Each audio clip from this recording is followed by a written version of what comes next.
Welcome to the deep dive. Let's kick things off today with a question you might not have really thought much about. What does it actually mean to be a scholar? Or even just to gain knowledge in the world today? Is it always about the degrees, the big institutions, the official credentials? Yeah, that's a great starting point because there's this really interesting distinction to make between academia, the whole institutional setup, the rules, the gatekeepers, the standard courses. Right, the system. Exactly. And then scholarship itself, which is at its heart just the pure act of digging deep, asking questions, putting ideas together, maybe adding something new.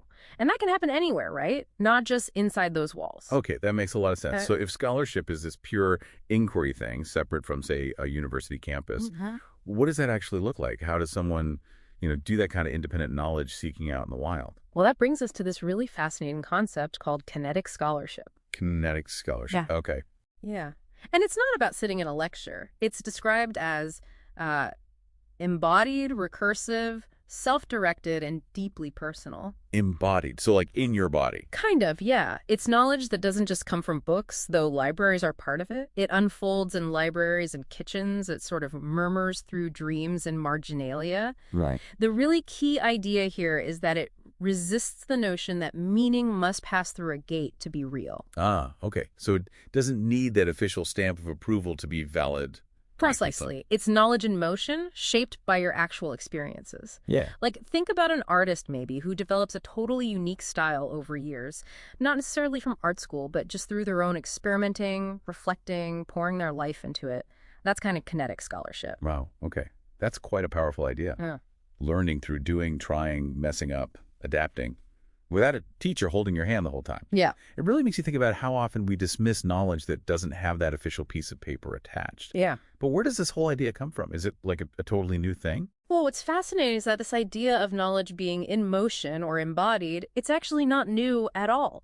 If we look back, way back to ancient wisdom systems specifically, let's look at Hellenistic astrology. We find these exact same kinds of archetypes.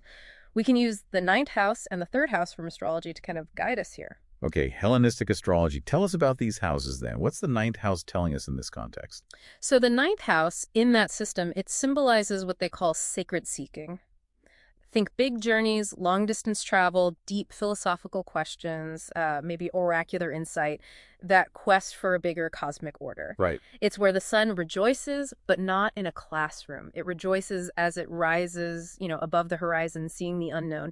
So it symbolizes learning as a sort of pilgrimage, a journey you undertake, sovereign, kinetic, exploring way beyond what's familiar. A pilgrimage. I like that image. The open road of discovery. Okay, so that's the ninth house. What about the third?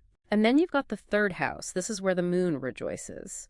And this house speaks more to ritual, memory, and sacred repetition.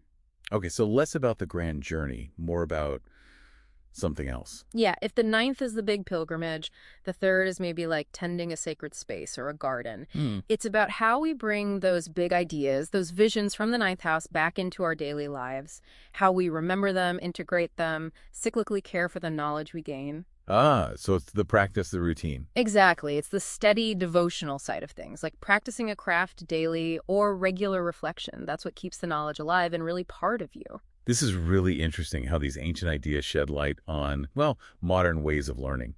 So I guess our mission here today is really to help you, the listener, see how these archetypes can illuminate learning paths that exist way outside what we usually call consensus reality. That accepted framework of what counts as real or valid. Right. And we've seen how the ninth house is like knowledge as a pilgrimage, that active personal journey. And the third house shows us knowledge as devotional fidelity, something you tend through memory, through ritual. It really shifts how we think about legitimacy. It really does. This whole deep dive makes you, well, reconsider where your own learning comes from and how you validate it.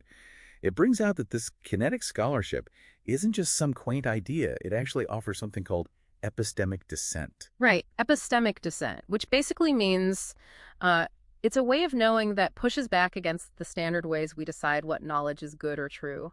It's a powerful reminder, isn't it? That legitimacy for knowledge can come from its coherence, integrity, devotion. And the personal connection to it. Yeah, your deep connection, how consistently you engage with it, not just from titles or degrees or some institution saying, yes, this counts. Right. Like one of the sources says so beautifully, the ninth house is not a university. It is a temple, a road, a vision. Wow. Okay, so as we wrap up, here's something for you to think about.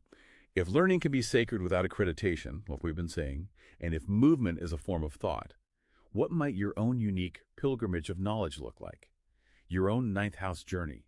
And maybe just as importantly, how will you consciously tend to the wisdom you gather? How will you practice that third house devotion? Remembering that remembering is not passive, it is ritualized presence in your life. What does that look like for you?